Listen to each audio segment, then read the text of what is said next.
Are we ready for a tougher than tough priority challenge?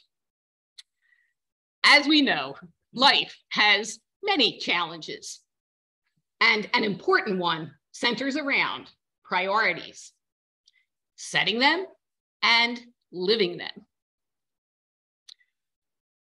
In today's gospel, Jesus offers us a guidepost to help us establish priorities that makes us stand on edge. Over the next few minutes, we'll take on Jesus's priority challenge.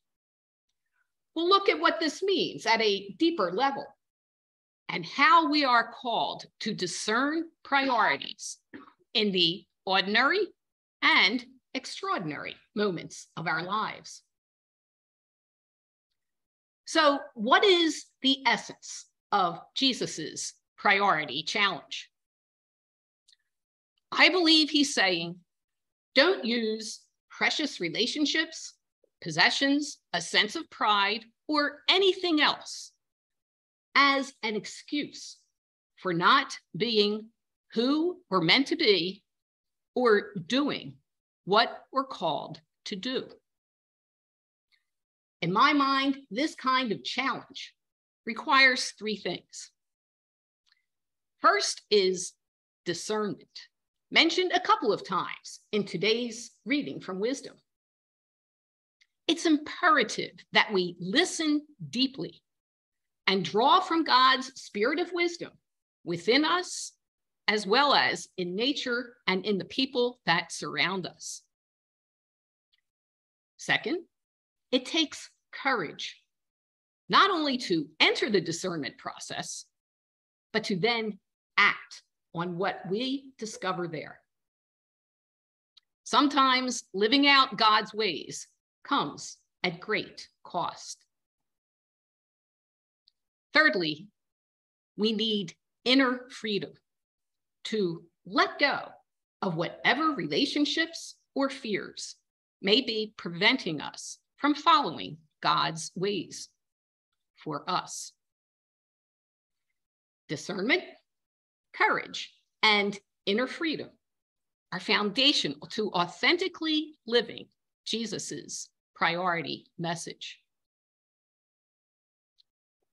When I reflected on who has embodied this way of being, it was easy to name public figures such as Nelson Mandela, Martin Luther King, and Mother Teresa. But ordinary people in our midst also do this. Here are a few examples. When parents are looking for childcare, they're balancing their precious children's needs, their own needs and desire to work, and their financial capabilities. I have witnessed this great challenge in two of our children and their spouses as they discern their priorities in obtaining care for their babies and count the cost in terms of time together, money, and personal fulfillment. This decision is both a spiritual and practical one that has brought them face to face with the challenging inner work of setting priorities and living God's ways. As another illustration, when someone's contemplating a work change, whether to another place of employment, a pause or a sabbatical, or perhaps retirement, discernment is key. Asking these questions is essential. Where is God leading me at this time? What is my heart's desire? And what are my practical needs? If we freely choose to pursue the path these answers reveal, this will lead us to live the gospel's priority message. I found this to be true in my own life as I was discerning my call to priesthood. It was a time of deep soul searching And I found that God did not want me to use age or fear of what others might think as an excuse for not answering my heart's desire. This defining moment brought me to place my priorities front and center and choose. Was I going to listen to the Spirit of God and do what God asked, no matter what the cost? Or would I listen to a man-made rule and ignore the Spirit's urging? It took every ounce of courage and inner freedom to embark on that journey. I thank each of you in our Mary Magdalene community and the many others who have supported me for being a source of strength as I answered that priority challenge. As a final example, this past week, while taking a walk in our neighborhood, Stan and I met a couple who is moving into their new home, now under construction, in a few months. They shared with us that they are originally from Western Ukraine and left their country 33 years ago while it was still in the Soviet Union. They said how much they cherish the freedom we have here in the United States, that freedom is a priceless gift. The lack of freedom that permeated their lives in the Soviet Union led them to journey into a couple European countries and eventually move here.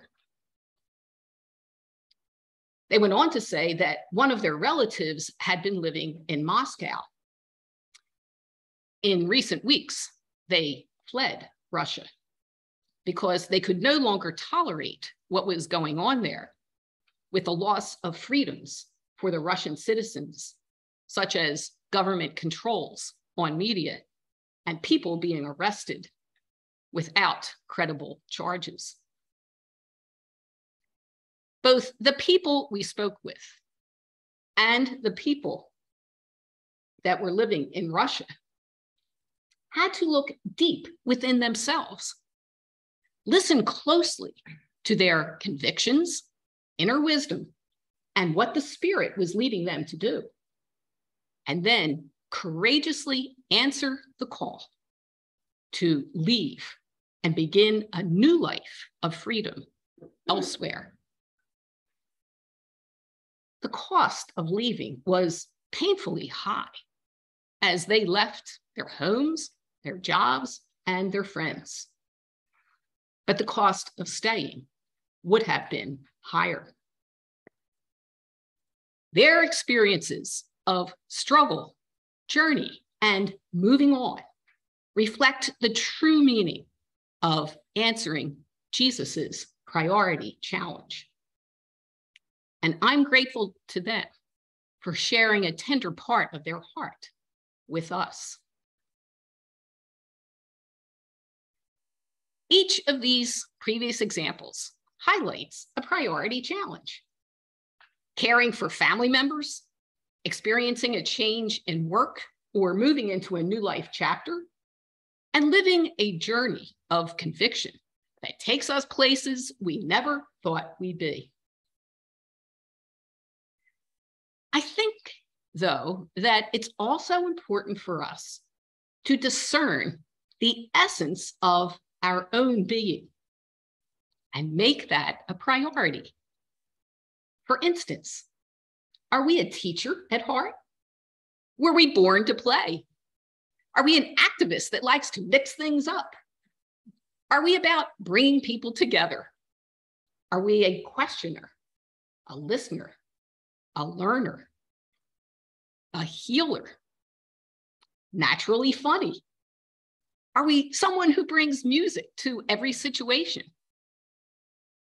The possibilities are limitless. Know that God is in every one of them, urging us to make that a priority and loving us into fuller life. This week, reflect on the priority challenge you may be facing.